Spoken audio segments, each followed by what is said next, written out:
यहाँ question number 11 से लेकर के क्वेश्चन नंबर 20 के लिए निर्देश दिया गया है कि निम्नलिखित में से प्रत्येक प्रश्न में 4 अक्षर समूह दिए गए हैं। कितने अक्षर समूह दिए गए हैं? तो 4 अक्षर समूह दिए गए हैं।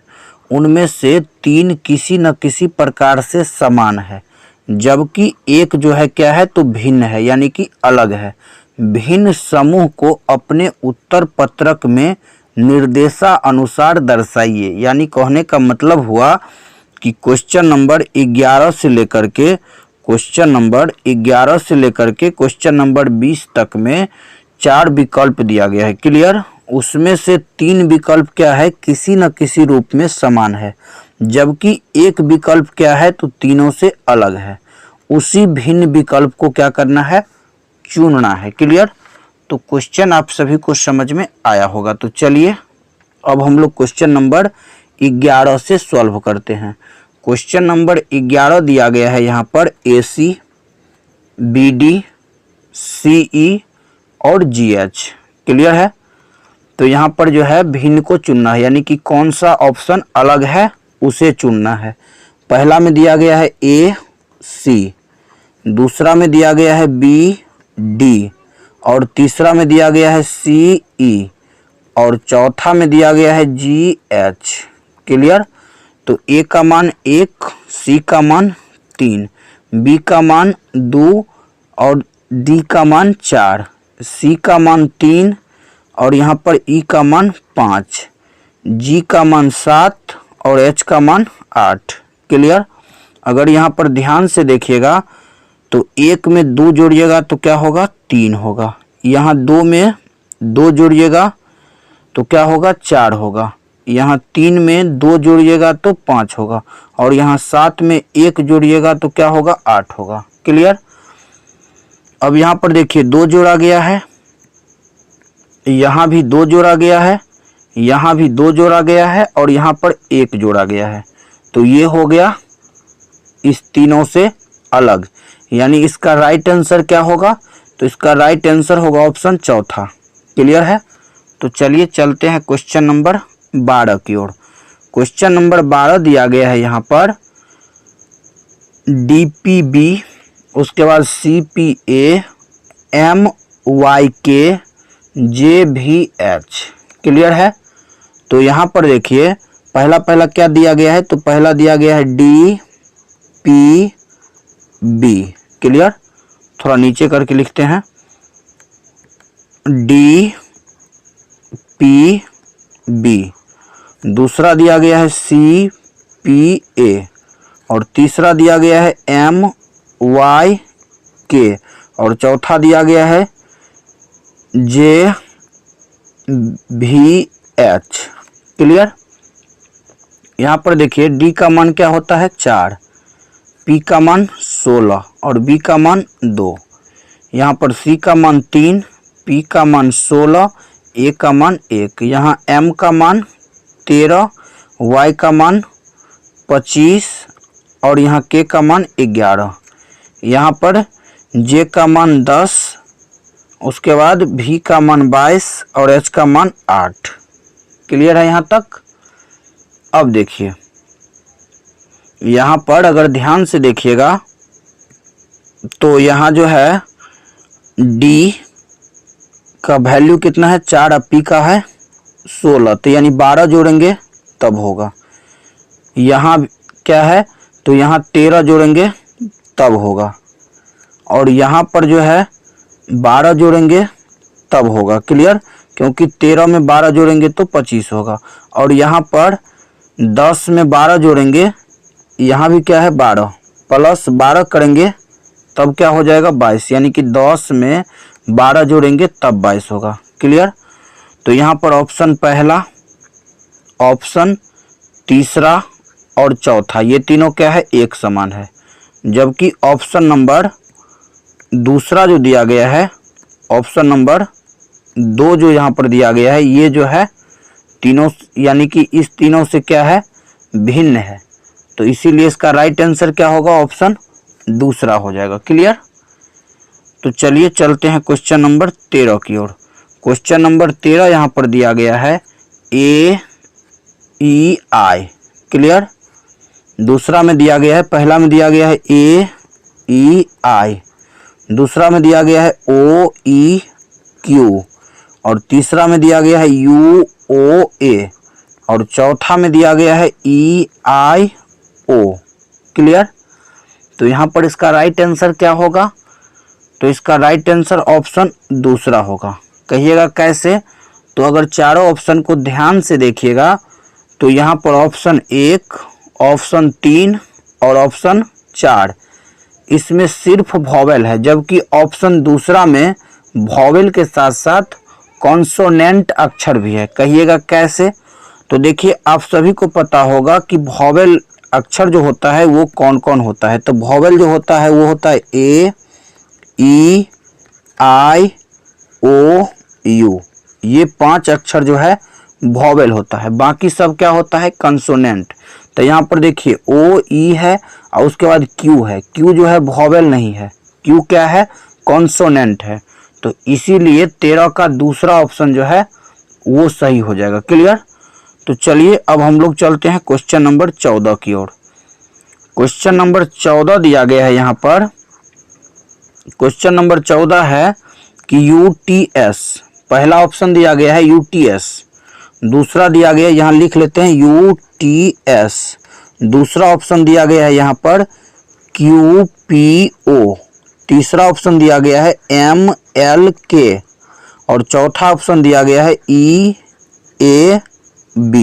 क्लियर।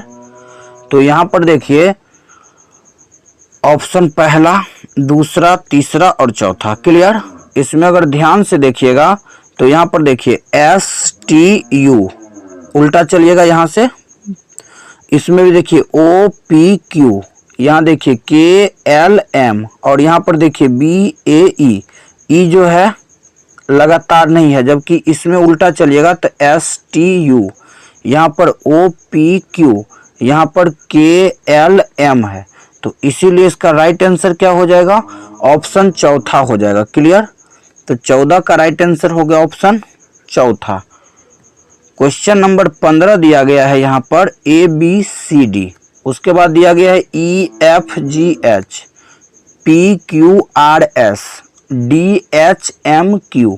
तो ये तो बहुत आसान क्वेश्चन है। यहाँ पर जो है ऑप्शन नंबर चौथा अलग हो जाएगा, क्योंकि यहाँ पर option A, option B, option C, यानी कि पहला ऑप्शन, दूसरा ऑप्शन और तीसरा ऑप्शन ये तीनों लगातार है। यहाँ देखिए ABCD, ए के बाद बी, बी के बाद सी, सी के बाद डी, यहाँ भी लगातार है, ई के बाद एफ, एफ के बाद जी, जी के बाद एच, और यहाँ भी लगातार है, पी के बाद क्यू, क्यू के बाद आर, आर के बाद एस, जबकि यहाँ लगातार नहीं है, डी के बाद एच नहीं होता है। क्लियर। और एच के बाद एम नहीं होता है, और एम के बाद क्यू नहीं होता है। क्लियर।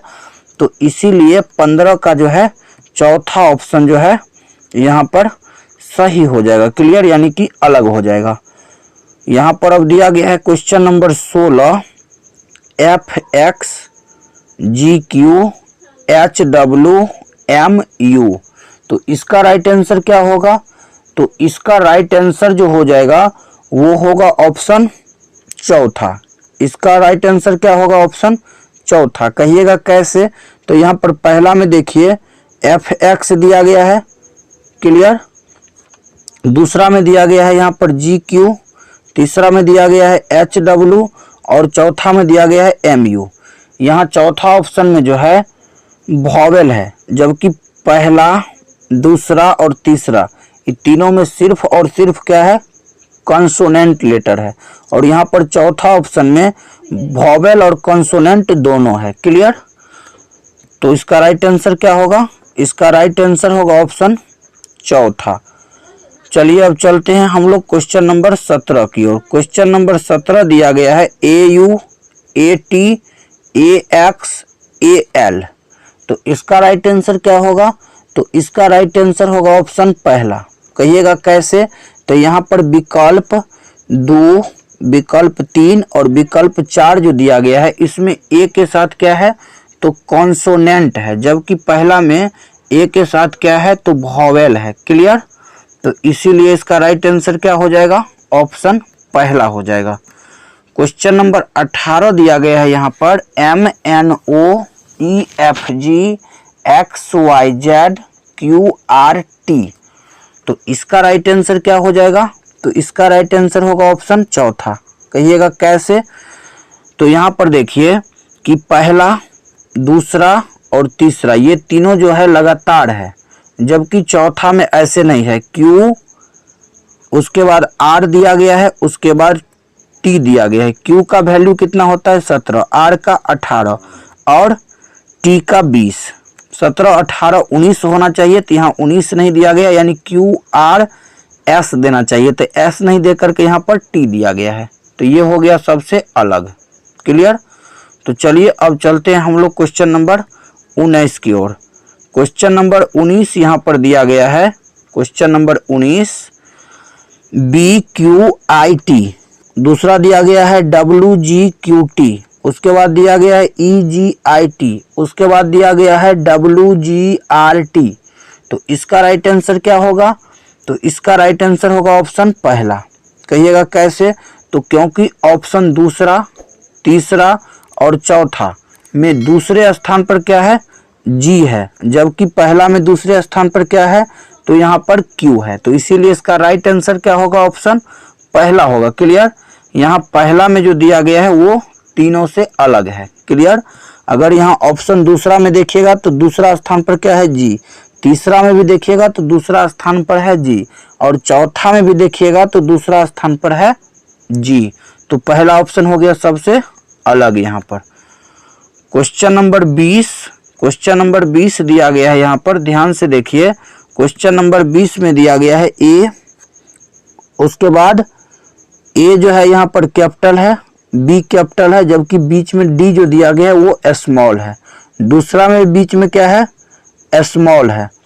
तीसरा में देखिए B यानी कि बीच में क्या है? तो वो जो है कैपिटल है, यानी कि बड़ा अक्षर है, और यहाँ चौथा में भी है क्या है? छोटा अक्षर, यानी कि स्मॉल लेटर है। तो इसका राइट आंसर क्या होगा? ऑप्शन तीसरा। तीसरा जो है सबसे अलग है, क्योंकि यहाँ दूसरा स्थान पर क्या है?